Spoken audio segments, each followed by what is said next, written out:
George Joseph, Shri Rahul Isho, താങ്കൾ അങ്ങനെയല്ലല്ലോ കരുതുന്നത്. താങ്കൾ പറയുന്നത് ഈ വിവാഹം അത് യഥാർത്ഥമാണ്, അതിൽ നിയമപരമായി കുരുക്കുകളില്ല എന്നാണല്ലോ. അപ്പോൾ ആരാണ് വ്യാജ സർട്ടിഫിക്കറ്റ് ഉണ്ടാക്കിയത്?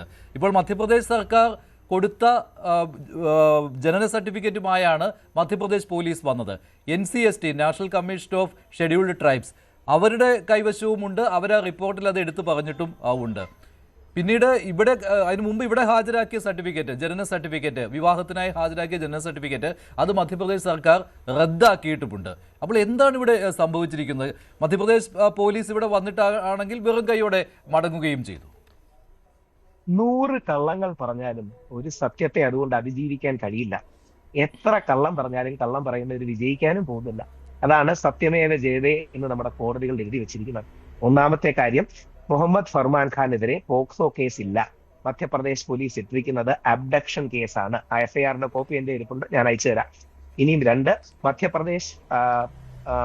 മധ്യപ്രദേശിൽ നിന്ന് മോണാലിസ ഭോസ്ലെ എന്ന് പറഞ്ഞ കുട്ടി ജനിക്കുന്നത് ജനുവരി 1, 2008 അത് തെളിയിക്കാൻ അന്ന് ബർത്ത് സർട്ടിഫിക്കറ്റ് കുട്ടിയുടെ കയ്യിലുണ്ട്. അതിന്റെ ബേസ് ചെയ്ത് കിട്ടിയ ആധാർ കാർഡുകൾ, 2 ആധാർ കാർഡുകൾ, മോണാലിസ ഏകദേശം 10 വർഷം മുമ്പ് എടുത്ത കുഞ്ഞായിരുന്നപ്പോഴത്തെ ആധാർ കാർഡ്, അതിനുശേഷം ഇപ്പോഴത്തെ ആധാർ കാർഡ്, പാൻ കാർഡ്, അവിടുത്തെ ഇലക്ടറൽ ക്രെഡൻഷ്യൽസ് ഉള്ള കാർഡ്, ഈ കാര്യങ്ങളെല്ലാം ആ കുട്ടിയുടെ ഇരിപ്പുണ്ട്. അതുകൊണ്ട് NCST പറഞ്ഞിരിക്കുന്ന കാര്യമോ ആ ജനന സർട്ടിഫിക്കറ്റ്?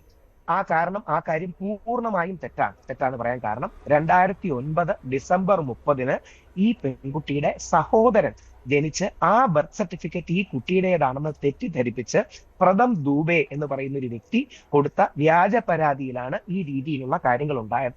മോണാലിസ ഞാൻ ശ്രീ മഞ്ജുഷിന് തന്നെ അയച്ചിട്ടുണ്ട്. മഞ്ജുഷ് ആണല്ലോ ഇവിടുത്തെ ജഡ്ജി, അതുകൊണ്ട് ശ്രീ മഞ്ജുഷിന് തന്നെ അയച്ചിട്ടുണ്ട്. അല്ലല്ല, ഞാൻ ആലങ്കാരിക പറഞ്ഞ കേട്ടോ, അങ്ങനല്ല, അങ്ങനെയാണല്ലോ മോഡറേറ്റർ വിളിച്ചതാണ്. 2 ആധാർ കാർഡുകൾ, പാൻ കാർഡ്, ഇലക്ടറൽ ID, ഇത്രയും കാര്യങ്ങൾ ഉണ്ടാക്കാൻ കഴിയുമോ? ഇനി 10 വർഷം മുമ്പ് മോണാലിസയുടെ ആധാർ കാർഡിലും ജനന തീയതി 1/1/2008 അഥവാ ജനുവരി 1, 2008. അപ്പോ ഫർമാൻ ഖാൻ 10 വർഷം ടൈം മെഷീൻ വെച്ച് പുറകോട്ട് പോയി അങ്ങനെ ഒരു ആധാർ കാർഡ് ഉണ്ടാക്കാൻ കഴിയുമോ? അപ്പോ ഹിന്ദു ആധാർ കാർഡ് അല്ലല്ലോ അതിൽ ബാധകമാകുന്നത്, അത് ജനന സർട്ടിഫിക്കറ്റ് തന്നെയാണ്. ജനന സർട്ടിഫിക്കറ്റ് ഡേറ്റ് ഓഫ് ബർത്ത് തെളിയിക്കുവാനായിട്ട് ആ ജനന സർട്ടിഫിക്കറ്റ് മധ്യപ്രദേശ് സർക്കാർ റദ്ദാക്കിയിട്ടില്ലേ? അത് ശരിയാണോ തെറ്റാണോ?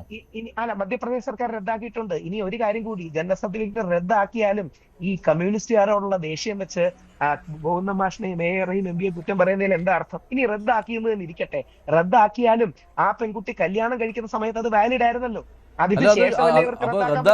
റദ്ദാക്കാൻ കാരണം അത് കള്ള സർട്ടിഫിക്കറ്റ് ആയതുകൊണ്ടല്ലേ? അല്ല, അതുകൊണ്ടല്ല. എന്താണ്?